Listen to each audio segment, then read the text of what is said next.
Et avant de passer au titre de cette édition, une information qui est arrivée il y a quelques minutes seulement concernant le procès en cours au tribunal correctionnel de Lille dans l'affaire dite du Carlton. Le procureur vient de se prononcer en faveur de la relaxe de Dominique Strauss-Kahn. Il appartient au tribunal de ne condamner que sur des preuves et non sur des convictions. Je requiers donc sa relaxe pure et simple, a affirmé le procureur Frédéric Fèvre à l'issue d'un réquisitoire d'une quinzaine de minutes. Les avocats de la défense de Dominique Strauss-Kahn tenteront donc demain matin d'enfoncer le clou car le tribunal peut en théorie ne pas suivre le parquet. Et on commence cette édition avec la clôture hier des candidatures pour les élections départementales.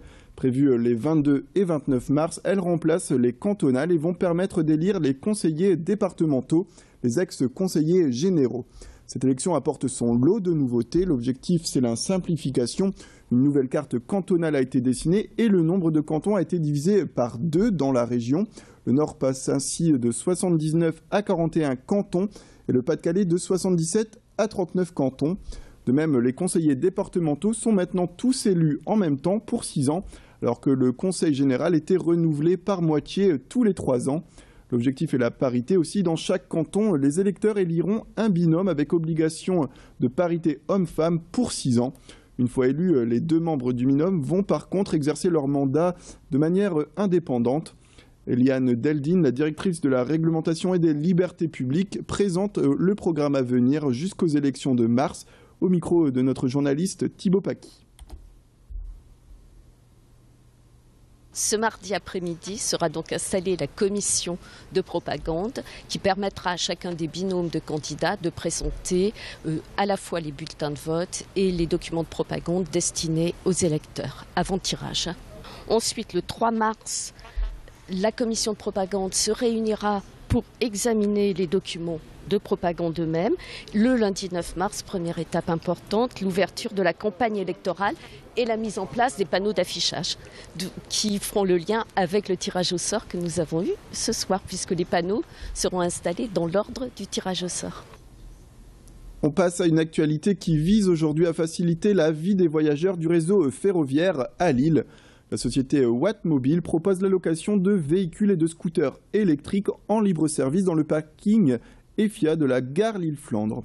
Le principe, sans abonnement et sans engagement, mais juste avec une carte, les utilisateurs ont la possibilité de louer un véhicule ou un scooter au minimum pendant 2 heures et au maximum pendant 48 heures.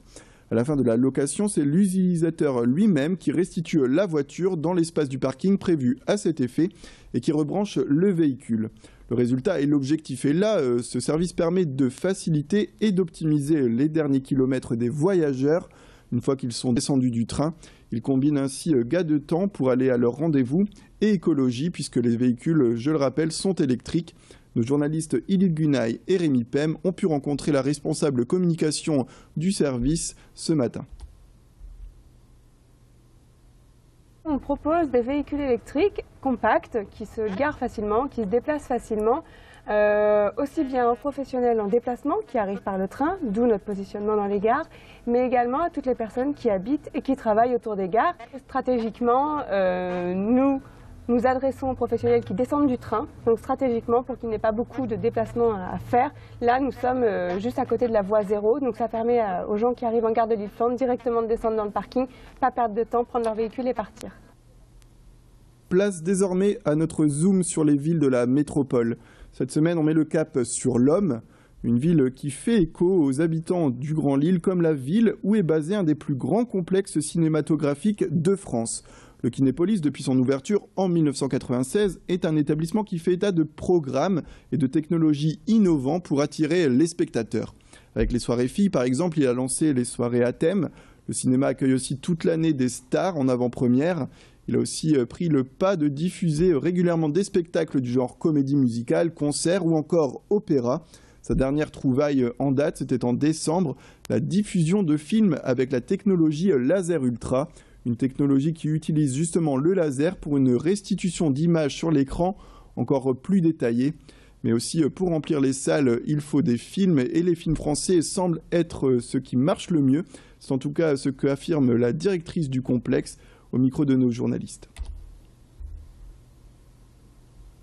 Et c'est vrai que quand on a une année exceptionnelle, quand on a un cru exceptionnel, la plupart du temps c'est parce qu'on a eu un film français qui a très bien marché.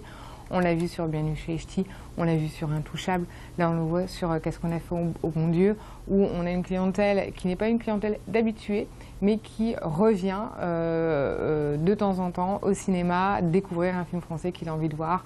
La plupart du temps une comédie assez légère, les gens ont envie de se détendre et c'est vrai que ces films-là performent très très bien. Et c'est la fin de cette édition. Merci à tous de nous avoir suivis. L'information continue sur Grand Lille TV, mais avant cela, on se retrouve tout de suite pour faire un point sur la météo, sans oublier l'infotrafic en temps réel. Bonne soirée à tous sur Grand Lille TV.